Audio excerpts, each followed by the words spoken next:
Masyado kayo bilib na bilib doon sa magagaling English. Bakit yung bang English pinagbabasehan ng pag-asenso ng tao o ng bansa? Tingnan mo ang Hapon.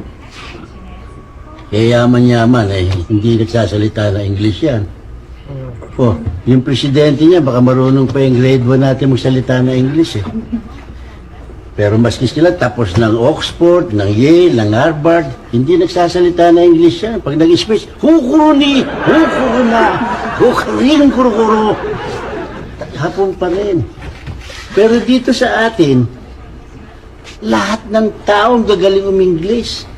Pati constitution natin, kung ini-explica sa English, kanya hindi naintindihan ng Pilipino.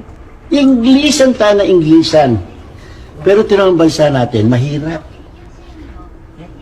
Hindi nakukuha sa kai-English niya.